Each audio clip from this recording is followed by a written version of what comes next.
안녕하세요. 토우팁입니다. 집합건물 초보 격리를 위한 내비게이션 토우팁이 시작하겠습니다.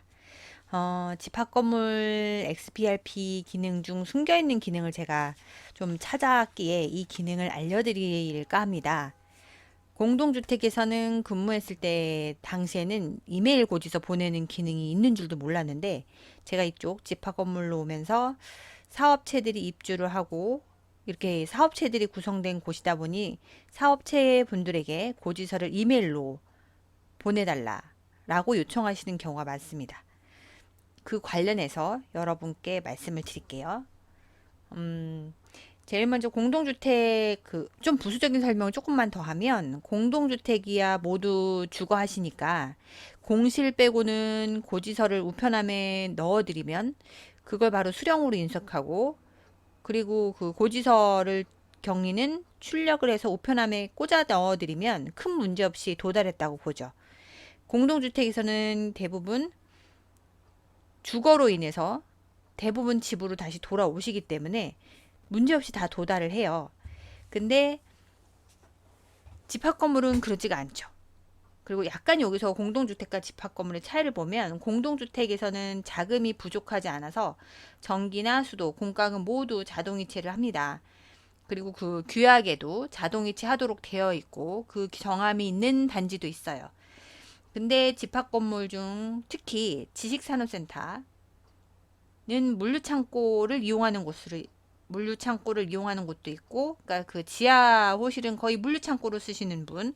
그 다음에 요즘 트렌드가 1층부터 5층까지 드라이브인 스루라고 해서 바로 차가 5층까지 올라가는 스타일이 되어 있습니다. 저희가 그렇거든요. 차가 바로 올라가서 물건을 내리고, 그러면 그 사무실에서 바로 물건을 받고, 이런 식으로 물류창고로 이용하는 곳도 있어요. 이곳에는 근무 인원이 없습니다. 대신 차만 물건을 내려놓고 가져가고 뭐 이런 식으로만 처리하는 거죠. 또는 임대를 주로 해서 여러 호실을 소유한 구분 소유자분들도 있어서 이게 그 공동주택 아파트처럼 90% 이상 고지서가 실제 구분 소유자한테 도달하기가 어렵죠. 또는 임차인한테 도달하기 어려울 수도 있어요. 임차인이 그거를 물류창고로 쓴다던가 아니면 단순하게 그 사무실보다는 뭐라 할까 그 여러 가지 용도로 뭐 그 사무실 하나를 뭐 세미나실로 만든다던가 뭐 하여튼 뭐 이렇게 여러 가지 뭐 있더라고요. 그래서 정확하게 잘 모르겠지만 어쨌든 항상 그 호실에 사람이 대기하는 상주 인원이 없는 경우도 있어요. 그래서 아파트에 비해서 사람들이 상주 인원이 없기 때문에 고지서가 각각 다 도달하기가 어렵다고 봅니다. 그리고 아파트보다는 아무래도 공장형 아파트, 지산은 공장형 아파트가 옛 명칭이거든요. 지산 같은 경우나 아니면 오피스텔도 그렇고 그 미분양도 있기에 초기에는 운영자금 부족으로 자동이체는 엄감생신 생각도 못합니다. 매달 이제 지금 제가 하는 거는 매달 자금이 얼마 정도 들어올지 예측하고 선수 관리비 얼마 정도 들어오는지 보고 드리고 그리고 이번 달 자금 지출 기한 대충 얼마 정도 할지 항상 그걸 보고 있어요. 그러다 보니 부과를 한 후에 이 고지서가 각각 구분 소유자한테 다 도달하도록 하는 작업이 매우 중요함을 제가 느꼈거든요. 그러다 보니 XPRP 기능 중에 숨겨져 있는 기능을 제가 좀 될 수 있으면 많이 찾아보려고 하는데 그 중에 유용한 게 하나 있어서 그게 바로 이메일 고지서 발송입니다. XPRP의 기능을 최대한 모두 활용해서 고지서를 전달해야 우리가 그 미수관리비를 적정 비율로 관리하고 수납하고 그리고 이 운영 자금을 회수를 빨리빨리 해야 돼요. 그럴 때 쓰는 기능이 첫 번째 카카오톡 알림은 이미 아파트에서도 제가 알려드렸고 그 카톡 고지서 보내는 거는 기존 영상에 있어요. 이번에는 두 번째 이메일 고지서 발송입니다. 자, 이제부터 설명 본격적으로 바로 들어가겠습니다. 이메일 고지서를 하려면 제일 먼저 입주 카드를 매우 잘 등록하셔야 됩니다. 자, 여기서는 제가 입력할 때 그 미분양은 아니겠죠. 분양이 됐을 거고 입주도 하셨을 겁니다. 입주일은 키불출혈가 거의 같긴 한데 만약에 임대면 주거 형태는 자가가 아니라 임대일 거고 임대면 임대 기간을 입력하시되 임대 기간의 첫 번째인 날짜 바로 입줄로 합니다. 그래서 얘를 좀 색깔을 다르게. 만약에 임대의 첫 번째 날짜는 임대 기간의 첫 번째 날짜는 바로 입줄이 될 겁니다. 요게 첫날은 바로 입줄하고 같아지겠죠. 만약에 임대가 아니고 자가이면 입줄과 키불출일은 동일합니다. 그렇게 계산을 하시면 되고요. 그리고 그 중요한 거는 여기서 세대주에 핸드폰, 이게 바로 고지서 카카오톡 알림을 가는 번호가 바로 여기입니다. 그러니까 저는 처음에 카카오톡 알림톡을 보냈는데요. 아파트에서는 사업자, 임차인 뭐 그런 개념이 없잖아요. 그냥 그 세대에 대한 거 각 그 입주자분, 세대 그 구분된 그 세대주가 있고 그 가족분들 있잖아요. 그 인적 사항을 넣는 게 끝이어서 크게 카카오 알림톡에 있는 번호가 바꾸거나 뭐 다른 분 해도 상관없는데, 특히 지시산업센터는 다들 대표자분이셔서 세대주는 뭐냐, 얘는 대표자입니다. 대표자.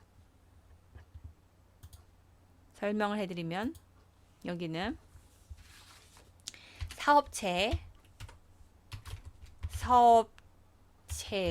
대표자예요. 뭐 대표이사일 수도 있고 사장일 수 있고, 그게 바로 세대주죠. 그렇기 때문에 여기에 들어가는 핸드폰은 누굴까요? 대표님의 핸드폰이에요.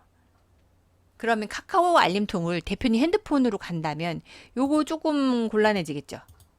그죠? 이거는 대표의 핸드폰일 수 있어요. 그러니까 우리가 그 입주 카드 쓸 때 대표의 핸드폰 번호를 원래는 여기다가, 그죠? 또는 근무처 여기다가 넣으셔도 되는데, 문제는 핸드폰 여기에 들어가는 건 대표 핸드폰보다는 여기는 이쪽은 카카오 알림톡으로 가는 번호라서 담당자 있죠. 담당자의 핸드폰을 넣으셔야 돼요. 그게 좋아요. 여기는. 그래서 요건 좀 주의하시라. 여기는 핸드폰만큼은 만약에 뭐 저희는 오스템이 들어와 있는데 오스템의 그 회장님 번호 절대 넣으면 안 돼요. 여기는 실제 회계 담당자의 연락처가 여기 업무 담당자가 이 하단에 있습니다. 이 하단에 있기 때문에 이 업무 담당자와 이 사람의 핸드폰 번호를 얘하고 일치시켜야 돼요. 그죠? 얘하고 일치가 돼야 됩니다. 그래야지 카카오톡이 가요. 그리고 또 계속 설명하면 고지서는 이메일, 얘가 전자고지서 여부 체크하시고요. 근데 여기는 그렇게 중요하진 않아요. 중요한 데는 어디냐, 색깔 다른 걸로 여기 확인, 이메일 입력하시고요. 이메일 고지에 체크해 주셔야 됩니다. 문자 종송은 얘는 유료예요. 그래서 얘는 소용이 없고, 계산서 발행은 전자계산서를 꼭 해주셔야지 전자계산서 발행 가능하고, 이메일 고지서는 얘하고 그 다음에 여기까지 들어가 줘야지 됩니다. 중요한 거는 이메일과 이메일 고지서 요거 꼭 체크해 주셔야 돼요. 얘 진짜 중요해요. 자, 이제 다시 한번 번호로 한다면 중요한 거는 우리는 뭐다? 제일 먼저 대표자에 대해서 등록할 때 이메일 고지서, 이메일 제대로 넣으시고요. 얘는 거의 얘하고 같을 수가 있죠. 그 다음에 이메일 고지서 체크해 주셔야 됩니다. 그리고 한 번 더 이쪽에도 이메일이 똑같은 게 들어가야지 얘가 들어가져요. 그러니까 입주 카드 쓰실 때 집합 건물, 특히 복합 빌딩 아니면 뭐 오피스텔일 수도 있고 상가일 수도 있고 대표자분들한테 갈 때는 요것들이 되게 잘 조심하셔야 돼요. 매우 조심하셔야 되고, 여기에 있는 또 하나 더 부수적으로 설명해 드릴 게 뭐냐면, 이번에는 뭐 다른 색으로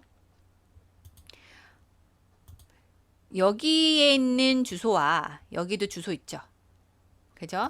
그 다음에 여기도 주소가 있습니다. 설명해 드릴 게 뭐냐면, 이거는 이분의 주소를 쓰시면 돼요. 거주지 주소. 근데 이거는 사업자죠. 이 사업자 번호의 이 상호, 이 회사의 주소로 하셔야 돼요.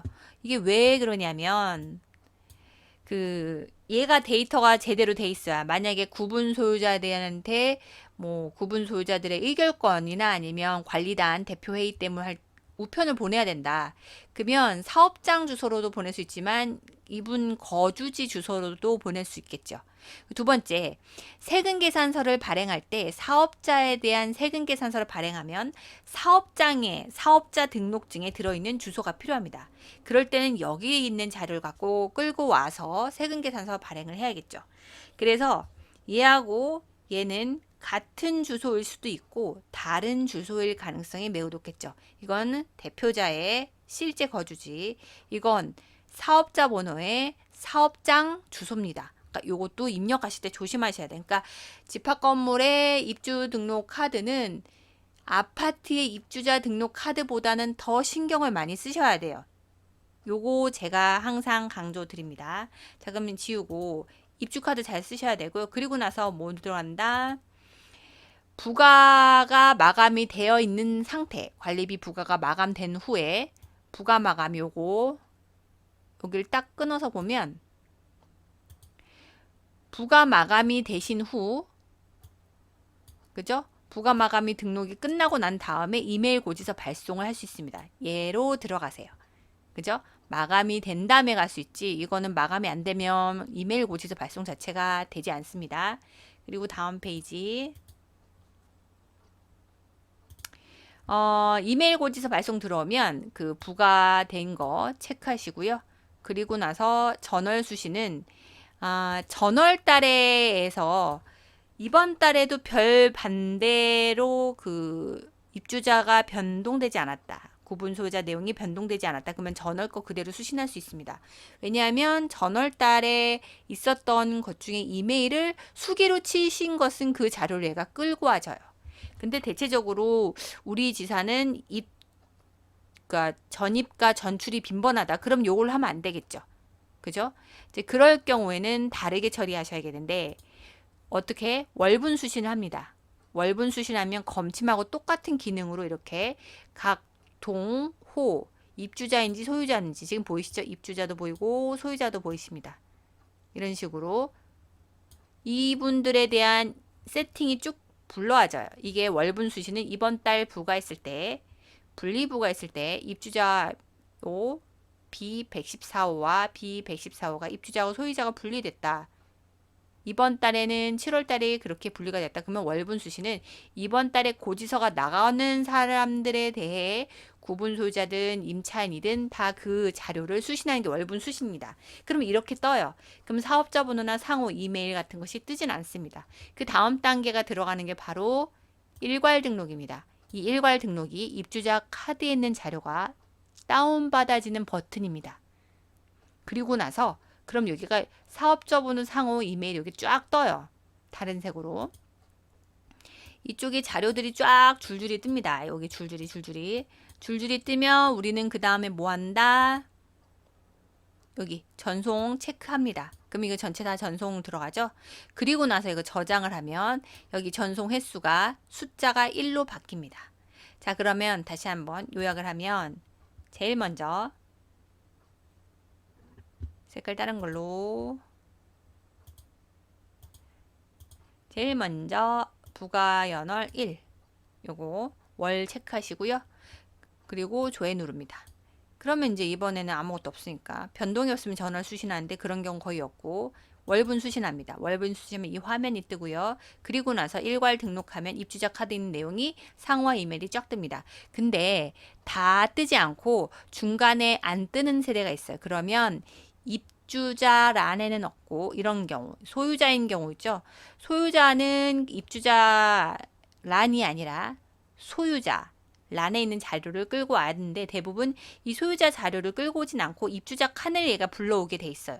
그럴 때는 얘가 공란으로 떠요. 그럴 때는 수기로 넣어 주셔야 돼요.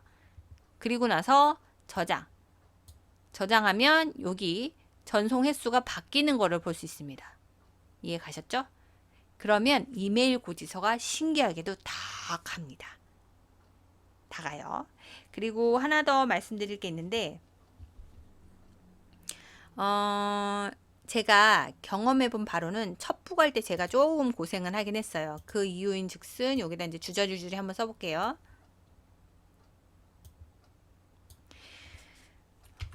첫 번째는 그 첫 부gat이 그 세금 계산서 금액하고 여기 ERP의 메인 매출장하고 그 다음에 그 고지서 금액이 원단위 절상 차 때문에 미세하게 다들 차이가 났어요. 그게 뭐 때문에 그러냐? 그 세금 계산서 원단위로 맞추는 건지 아니면 그 소수 첫째로 하는지 그거 차이거든요. 그거는 다음 영상에 좀 짧게 올리도록 하겠습니다. 내용이 너무 길어지면 학습 효과가 떨어지죠. 그래서 그거는 다음 영상에 한번 넣을게요. 자, 그러면 중요한 거는 우리가 이메일 고지서 발송하는 방법에 대해서 말씀드렸습니다. 자, 그러면 요거는 예고로 말씀드리고 중요한 거는 이 기능이 숨겨져 있어요. 말하면 열어주는데 말 안 하면 그렇게 알려주지 않습니다. 왜냐면 그분들은 모르니까. 전산에서는 이 기능은 있지만 원하면 열어주고 말 안 하면 열어주지 않습니다. 숨겨진 기능이 있다는 거 잘 활용하시길 바랍니다. 여러분 이거는 꿀팁이죠. 자, 오늘도 실력 키우고 화이팅! 좋아요, 구독, 알람 부탁드립니다. 또 뵙겠습니다. 감사합니다.